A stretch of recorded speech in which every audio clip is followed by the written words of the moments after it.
Dans les titres de l'actualité ce soir sur Canal 3 Bénin, la prestation de serment du chef de l'État.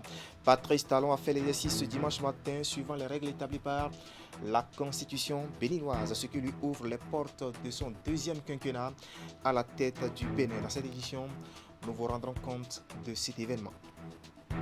Nous parlerons ensuite de la fête identitaire des Khola Ikwida. Je veux parler de Novicha, la 5e édition de l'histoire. C'est ce week-end à Grand Popo et en marge des manifestations. Il a été organisé en début de week-end une journée dédiée aux religions endogènes de ces communautés. Une occasion pour mettre les projecteurs sur le patrimoine culturel et cultuel des communautés concernées, nous dirons Geoffroy Mentan et Florent Dou. Et puis en fin de journal, nous parlerons sport, surtout avec le Tour cycliste international du Bénin dans sa 16e édition. L'événement a connu son épilogue hier samedi. 6 jours de compétition sponsorisés par la société béninoise de brasserie avec 3 marques. Clément Tchadé et Moufid Sabouran.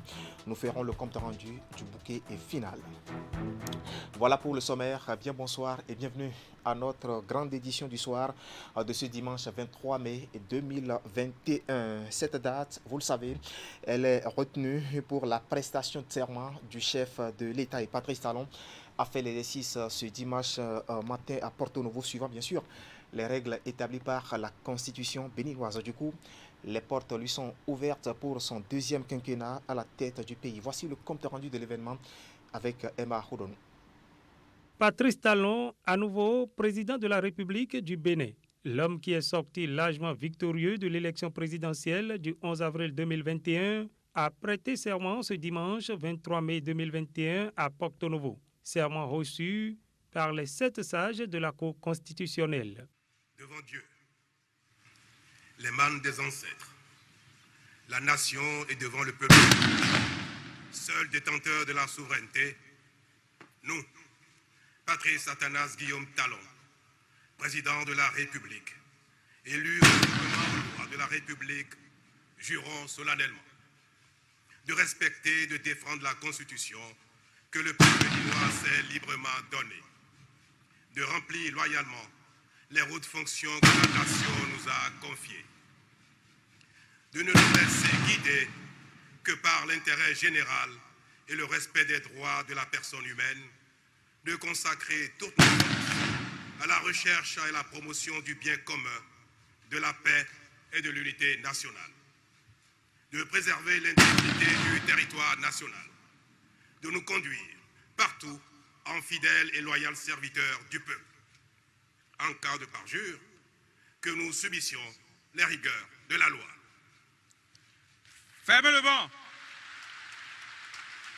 Plusieurs autres temps forts ont marqué la cérémonie. Patrice Talon a reçu le grand collier qui le fait grand maître de l'Ordre national du Bénin. Puis, des mains du chef d'état-major général des forces armées béninoises, il a reçu le drapeau dont il a désormais la garde. À son tour, et en tant que grand maître de l'Ordre national du Bénin, il a remis à la vice-présidente Tchabi Talata Zimé ses attributs de grande chancelière de l'Ordre national du Bénin. Dans son discours d'investiture, Patrice Talon a égrené les grands axes de son nouveau quinquennat. Nous poursuivrons la dynamique en faveur de l'assainissement et de la modernisation de notre cadre de vie. Ainsi, nos communes seront de plus en plus propres et attrayantes. Nous mettrons en place un système de santé plus efficace grâce au plan de redressement du secteur. Des investissements massifs seront faits pour améliorer partout le plateau technique et renforcer les effectifs. Notre action consistera aussi à donner une nouvelle impulsion à l'école béninoise pour la rendre plus compatible avec nos besoins. Le diagnostic est déjà posé et la thérapie a commencé. Elle consiste à privilégier l'enseignement technique et la formation professionnelle.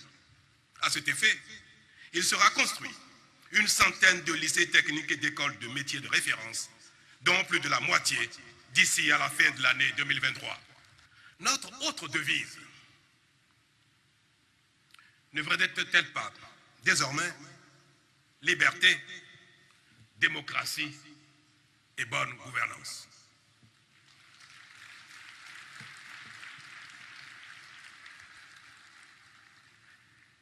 Elle définit le credo qui sera le mien tout au long du mandat, c'est-à-dire le bien-être de chacun, en particulier ceux des plus vulnérables d'entre nous. Ce mandat sera donc, mesdames et messieurs, hautement social.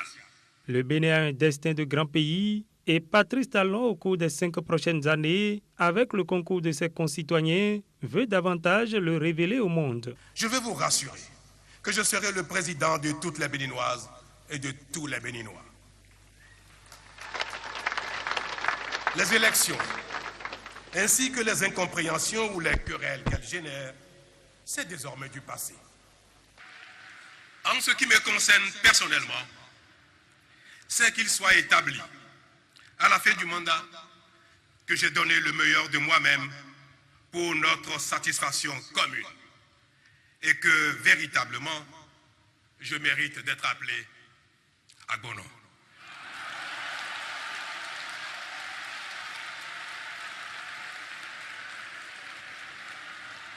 C'est parti pour 5 nouvelles années de défis à relever, 5 années au bout desquelles Patrice Talon veut amplement mériter la reconnaissance de ses concitoyens.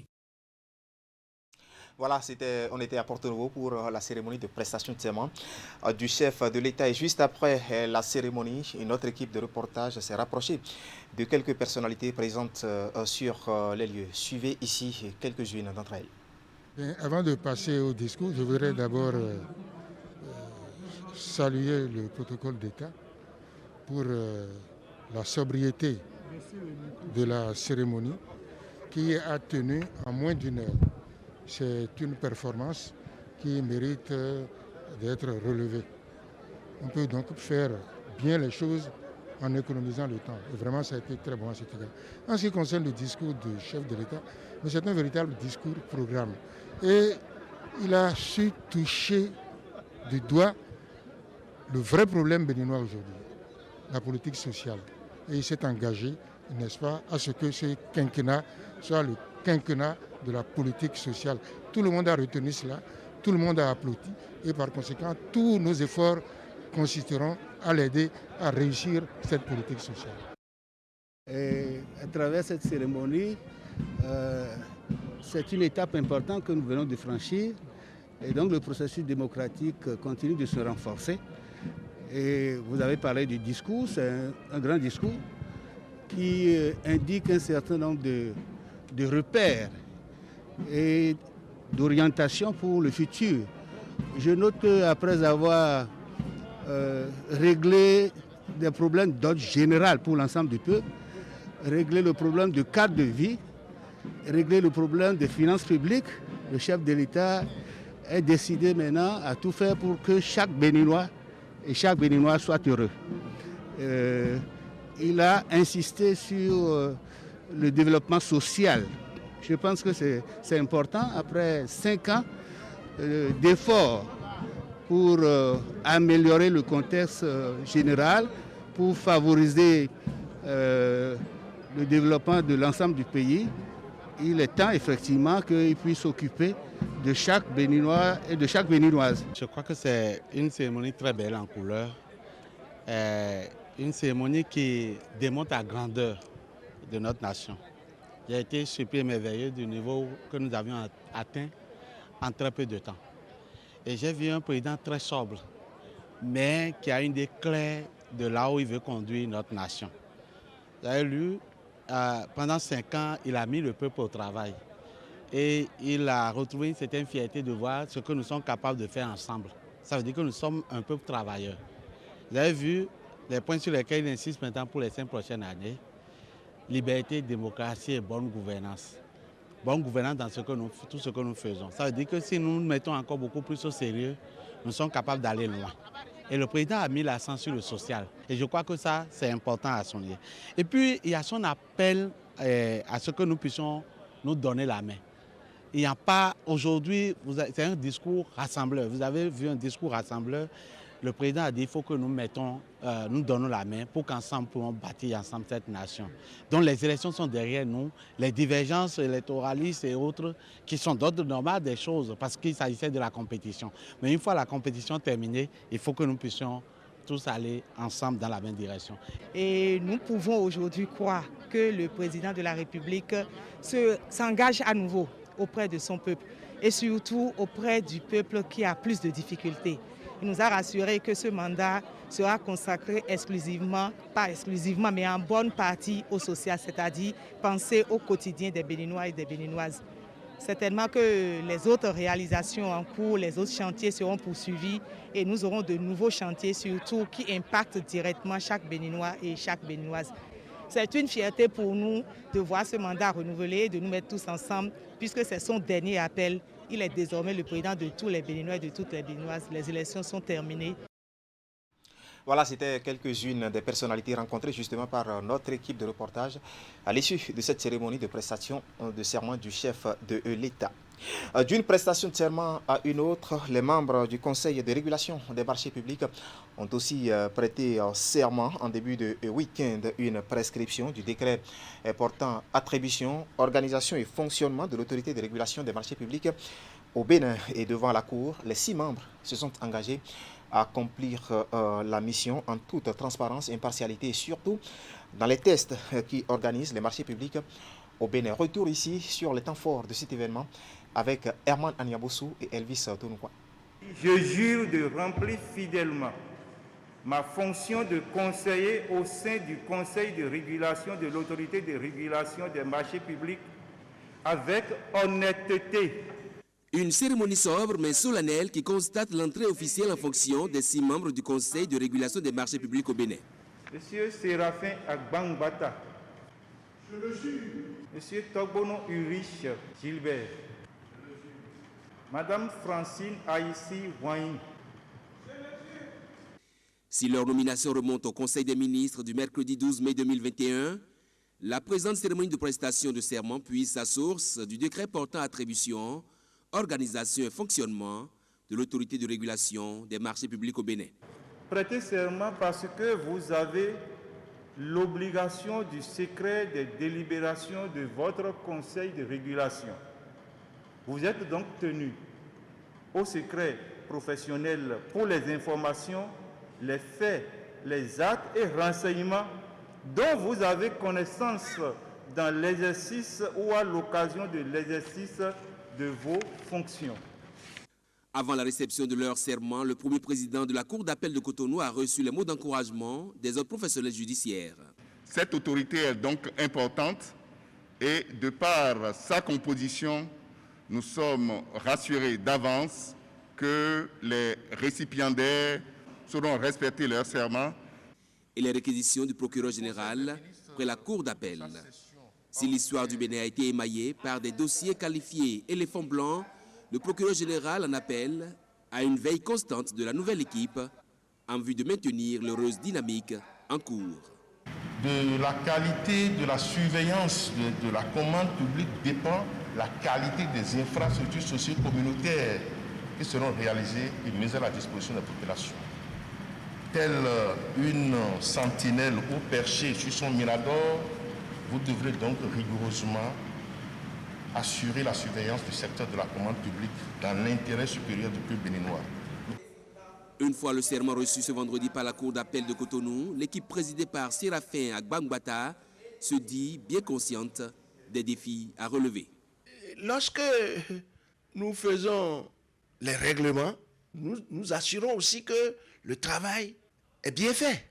Et vous savez, avec le gouvernement de la rupture d'ailleurs, le premier responsable a dit que sous son mandat, il n'y aura jamais d'éléphant blanc. Et nous aussi, nous sommes dans la même dynamique que lui. L'engagement est pris devant la Cour, les différents autres professionnels judiciaires et les parents venus assister à l'audience solennelle. L'ARMP, c'est bien cet organe de régulation de la commande publique rattaché à la présidence de la République. Il est doté de la personnalité juridique et jouit d'une autonomie administrative et financière. On en vient maintenant à cette fête identitaire des communautés Hula et Huila. Il s'agit bien sûr de la fête Novicha, dont la 100e édition de l'histoire est célébrée ce week-end à Grand Popo. C'est dans le département du Mono. Quelques jours avant l'événement, le préfet du département du Mono s'est rendu sur les lieux des manifestations, bien sûr, pour avoir une vue sur les préparatifs et surtout des dispositions prises pour la bonne tenue de cette fête. Voici le point que nous font Geoffroy Mentan et Florent Dou. Jour J-2 pour la célébration du centenaire de la fête de Novicha. Le préfet du département du Mono sort d'une séance de travail qu'il vient d'avoir avec les organisateurs et certains directeurs départementaux. Une séance qui a permis de faire un point des préparatifs. Par rapport au constat qui est fait, nous pouvons nous dire que toutes les dispositions sont prises. Et qu'en place, tout y est pour que cette fête puisse répondre de son notoriété. Et que cette fête réellement, le centenaire de Novicha, puisse rayonner au-delà du Bénin et des frontières. Outre la séance de travail qui a eu lieu dans les locaux de l'hôtel de ville de Grand Popo, le préfet ne s'est pas fait prier pour faire le tour des différents emplacements prévus pour les manifestations. Il est ici, par exemple, à la tribune officielle, où il a pu échanger avec les acteurs des religions endogènes et le public. Sur le terrain, chacun a pu me présenter ce qui est fait réellement. J'ai pu constater de visu que les instructions ont été exécutées. J'ai pu constater l'installation du dispositif de lavage des mains. J'ai vu des poubelles, j'ai vu les différents marquages, j'ai vu des parkings. Tout cela me réconforte. Et je pense que le niveau d'organisation est très élevé. Plus ancienne fête identitaire du Bénin, la fête de Novicha aura lieu ce dimanche 23 mai, jour de la fête de la Pentecôte, au niveau de la station balnéaire de Grand Popo. Toutes les dispositions sanitaires, sécuritaires et autres ont été donc prises par le bureau exécutif fédéral de l'association Novicha ainsi que le comité d'organisation. Ce que nous avons essayé de faire, c'est les engagements que nous avons pris auprès de l'État pour nous assurer que les conditions idoines sont respectées au niveau de la santé pour le cas du Covid-19, au niveau des plans de circulation pour la sécurité des gens, pour les parkings et aussi pour les populations. Nous avons pris toutes les dispositions. Nous, au niveau des populations, notre mot, c'est de leur dire de s'en tenir au strict respect des indications que les agents commis à cette tâche pourront leur prodiguer. Nous invitons toutes les populations qu'elles peuvent venir, que ce soit de l'intérieur, qu'elles peuvent venir à Grand Popo, célébrer cette fête, fêter cette fête dans la sérénité. Il faut souligner qu'avant cette descente sur le terrain à Grand Popo, le préfet du Mono et les membres du comité d'organisation de ce centenaire de Novicha avaient eu une séance de travail en début de semaine à Lokossa. Voilà, en marge des manifestations commémoratives de ce centenaire de la fête Novicha, il a été organisé vendredi dernier une journée dédiée aux religions endogènes des Hula, Huila et assimilés. Une occasion pour mettre les projecteurs sur le patrimoine culturel et cultuel des deux communautés concernées. Nous allons retrouver ici Geoffroy Mentin et Florent Dou pour le point de cette journée. À mesure que les jours s'égrènent vers la fête de la Pentecôte 2021, jour de célébration du centenaire de la fête de Novicha, des preuves annonciatrices de cet événement se multiplient.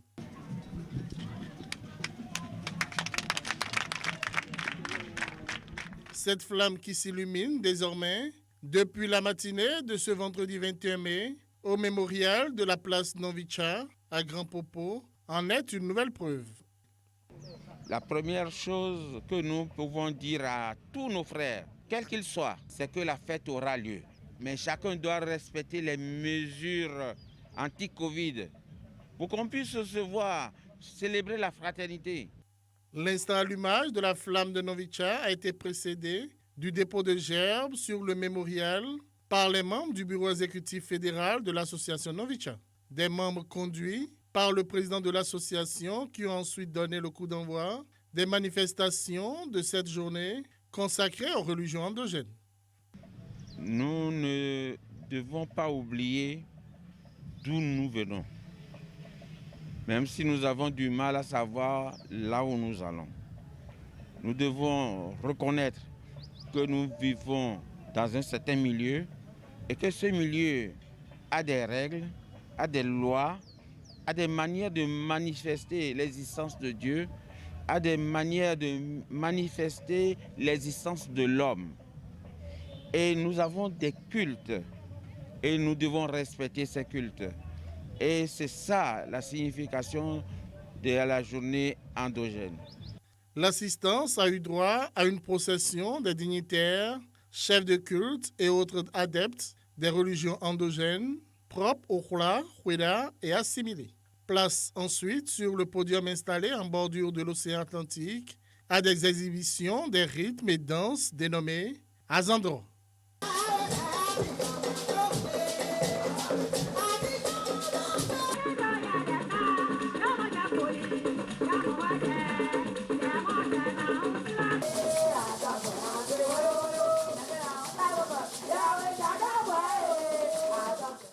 Nous avons enclenché la manifestation du Azandro qui est dans presque tous nos villages. Une manière pour nous de célébrer Dieu, de célébrer les ancêtres, de célébrer l'homme, de célébrer la fraternité. Novicha, c'est la fraternité. Ce n'est pas seulement les frères de sang, c'est les frères, quels qu'ils soient. Cette journée consacrée aux religions endogènes a été une occasion de valorisation du patrimoine culturel et cultuel Hula Huida et assimilé. Le public a ainsi eu droit à des tableaux présentant la densité et la diversité de la culture Hula Huida et assimilée.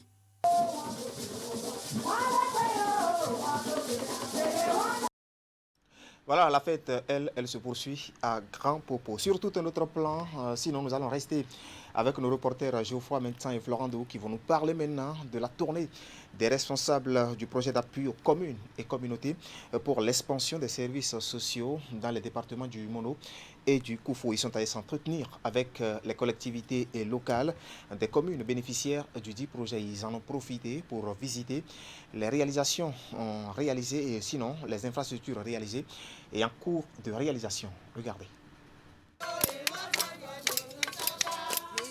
L'accueil est chaleureux et la chanson, une manière pour ses habitants de Logbo, un village de la commune de Lokossa, de souhaiter la bienvenue à cette délégation composée d'acteurs de mise en œuvre du projet Access, le projet d'appui aux communes et communautés pour l'expansion des services sociaux.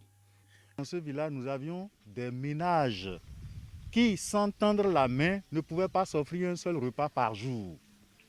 Et la composante 2 du projet Access à travers les filets sociaux, c'est à ceux-là que les interventions sont dédiées. Donc ils prennent ce qu'on appelle un transfert inconditionnel de 5 000 francs par mois. Pour le fait qu'ils sont inscrits sur la liste, le CPS va prendre la parole tout à l'heure pour dire leur effectif. Et il y a en sus, pour renforcer les revenus, il y a le transfert conditionnel. Conditionnel parce que là, il faut participer à des travaux. Le projet Access est une initiative du gouvernement du Bénin, financée par la Banque mondiale. Il vise essentiellement l'amélioration de l'accès aux services sociaux de base et aux filets sociaux, ainsi que le renforcement du système de protection sociale. Et nous remercions le projet de nous avoir offert ce joyau. Et nous sommes très contents que l'entrepreneur puisse vite finir pour que nous puissions recevoir et utiliser comme cela se doit le joyau que nous avons fait. Et nous sommes très contents ce matin que vous soyez là pour voir l'évolution des travaux.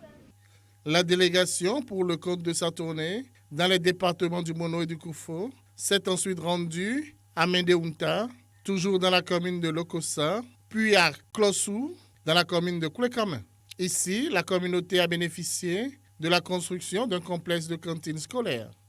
Je suis très content et content de savoir que le projet Access a mis la joie dans le cœur de nos enfants. content aussi de savoir qu'aujourd'hui, avec cette grande salle polyvalente-là, nos enfants peuvent manger correctement, ils peuvent faire d'autres choses, d'autres activités, même culturelles. Les dernières étapes de cette tournée ont été Monkpassedji dans la commune de Lokossa, ainsi que le marché d'Adaon dans la commune d'Atiémé, où des boutiques ont été construites. Ce que nous avons visité dans le Mono Koufo est éloquent et je crois que nous avons ensemble partagé la joie, l'extrême joie des communautés qui sont sorties de la précarité et qui déjà développent des idées pour la pérennisation de ce que Access a apporté comme changement dans leur cadre de vie.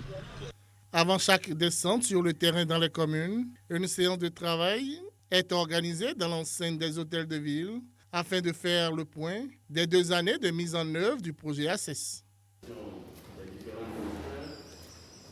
À un autre, parlons maintenant de celui monté pour la transition agroécologique des zones cotonnières. C'est un projet dénommé TAZCO. C'est un projet dont la phase expérimentée a permis au gouvernement béninois d'améliorer substantiellement la production et bien sûr la qualité du coton au Bénin. Et la phase 2 qui vise à renforcer cette production et tout en préservant le sol et l'environnement a été lancée vendredi dernier à Cotonou. Le compte rendu de la cérémonie est signé ici, Ulrich Ekwegaba.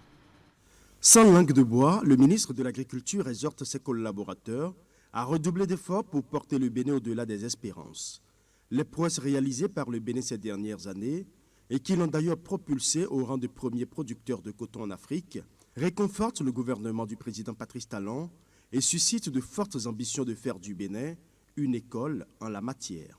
Le million de tonnes, on va se battre vaille que vaille pour l'atteindre d'ici 1-2 campagnes. Mais après, nous allons nous asseoir définitivement sur le million et faire plus, mais de manière durable, sans éroder l'espace, sans compromettre les questions environnementales. Le Bénin doit être une école en la matière. Nous allons passer les technologies culturelles de coton, nouvelles formules dans les communautés. C'est comme ça, et c'est l'encadrement qu'il faut. Un rendez-vous donc doit être pris pour que rapidement nous allions à 1 million de tonnes. Mais je rappelle que la performance de la campagne dernière, au moment où nous publions les résultats, était de 728 000 tonnes.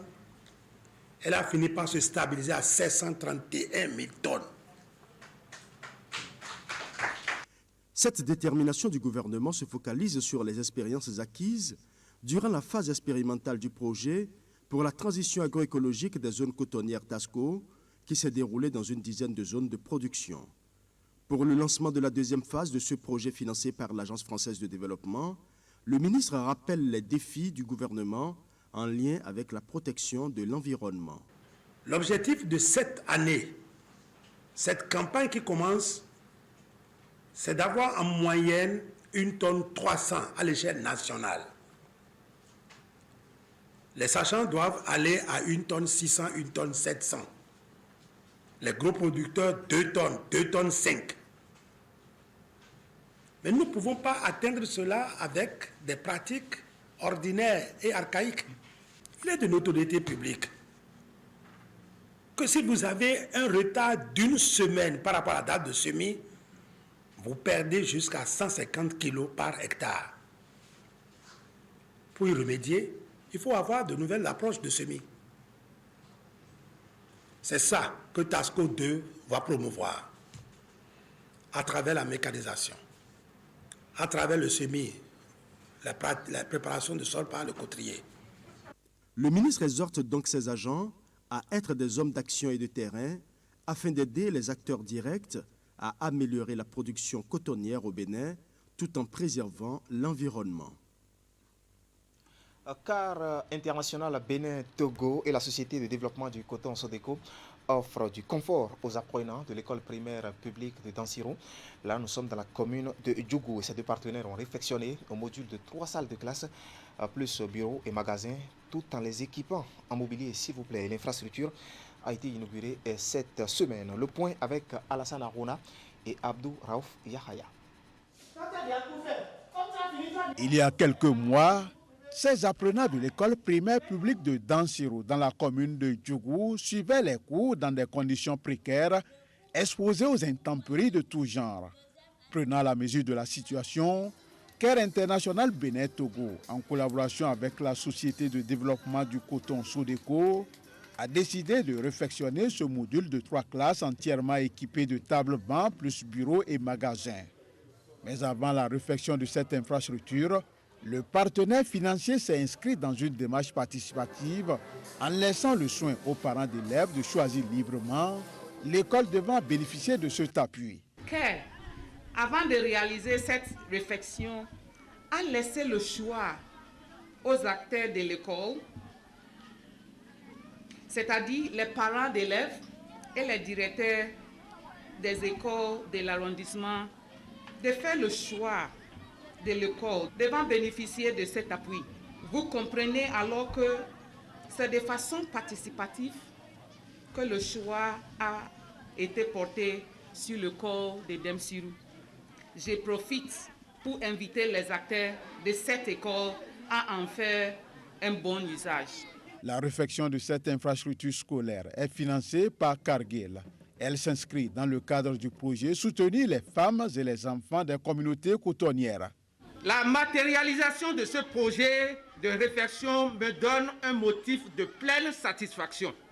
Elle m'enseigne aussi qu'un partenariat intelligent et efficace comme le nôtre est celui qu'il faut pour booster le développement de nos localités, de nos communes.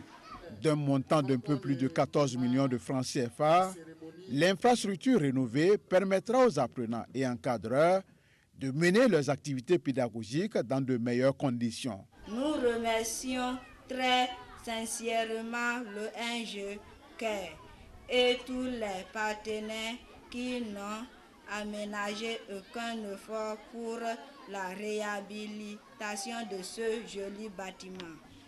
En ce moment où nous célébrons la solidarité agissante, je voudrais, au nom du maire de la commune de Djougou, vous remercier pour avoir initié ce projet qui aujourd'hui permet aux enfants d'étudier dans de bonnes conditions parce que leur salle de classe a été réfectionnée, mise aux normes et peut aujourd'hui autoriser un apprentissage de qualité.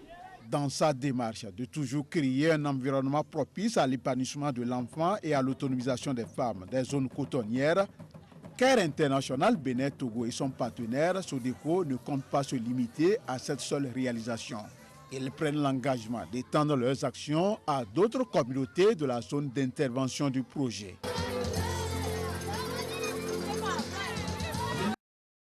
Voilà, du sourire à ces apprenants, bien sûr, de cette école primaire publique.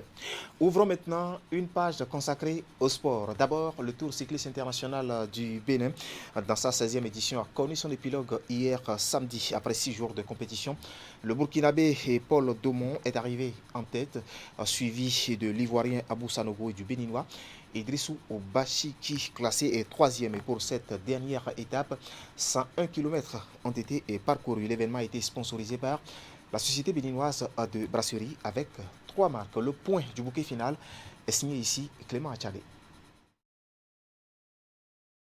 Il remporte ainsi le maillot jaune de la 16e édition du Tour international de cyclisme du Bénin. Paul Daumont, du pays des hommes intègres, confirme sa performance de coureur exceptionnelle, arrivé ici en tête de peloton. Avant d'en arriver là, les 36 passionnés du vélo qui ont pris part à cette phase finale des 6 étapes ont d'abord croisé leur énergie dans une rude bataille sur la piste de Cotonou. À l'arrivée, l'Ivoirien Abou Sanogo et le Béninois Idrissou Bachiki ont respectivement pris la 2e et la 3e place.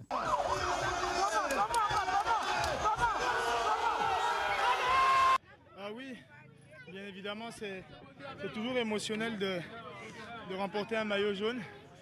C'était un immense privilège de se dire qu'on a été le premier au terme de 6 jours de course. Donc vraiment, je pense qu'avec l'équipe, on a atteint cet objectif.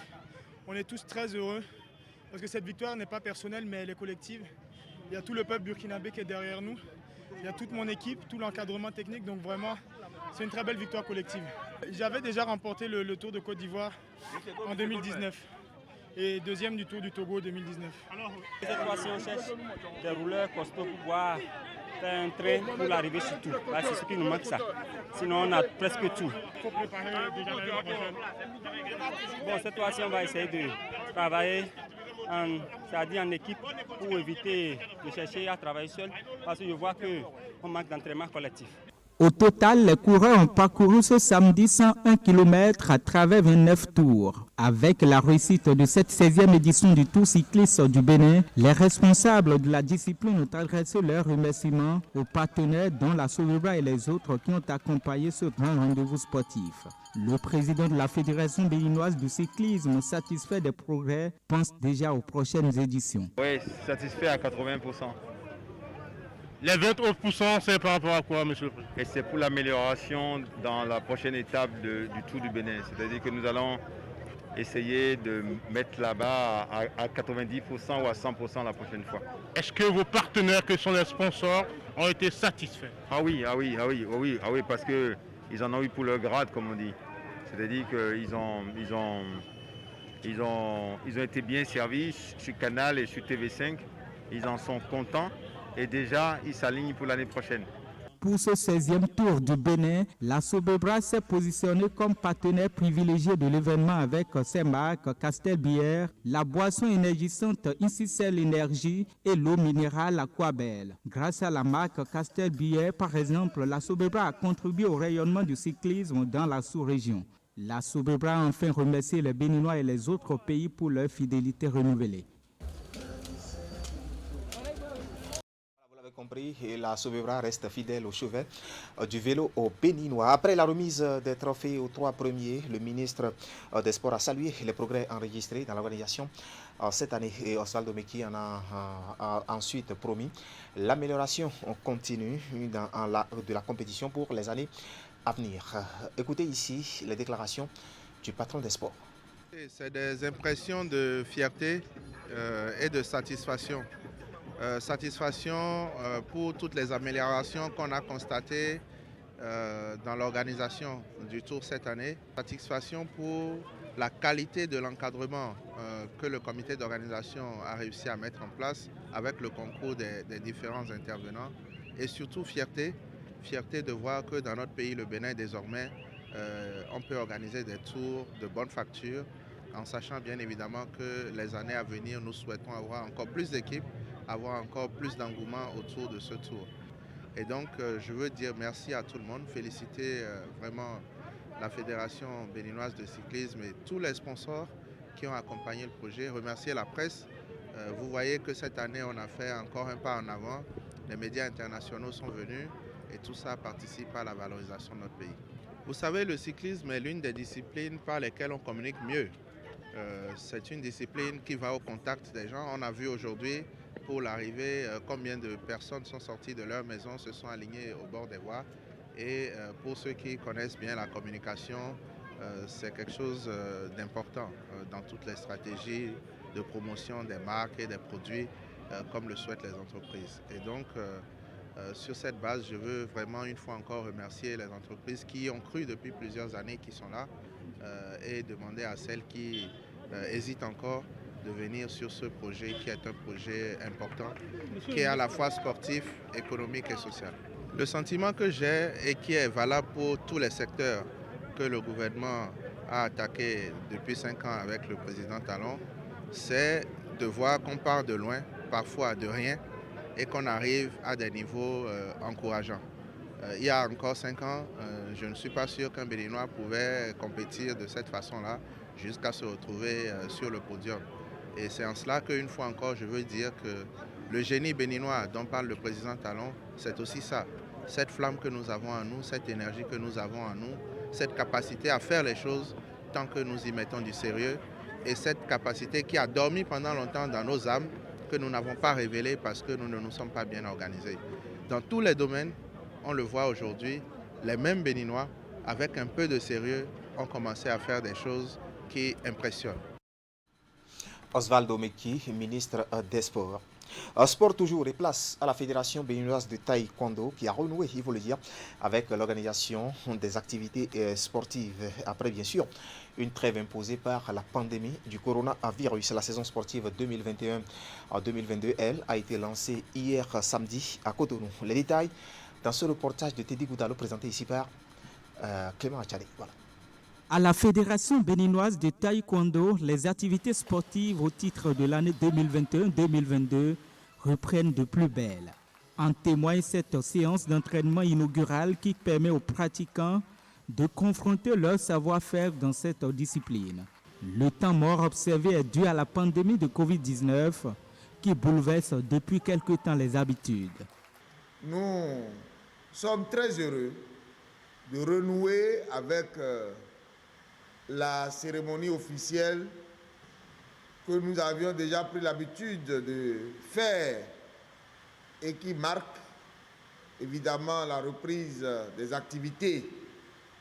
Nous avons été surpris l'année dernière par une pandémie et en dépit de notre bonne volonté de dynamiser le taekwondo béninois, nous avons dû suspendre à contre-cœur et à notre corps défendant les activités.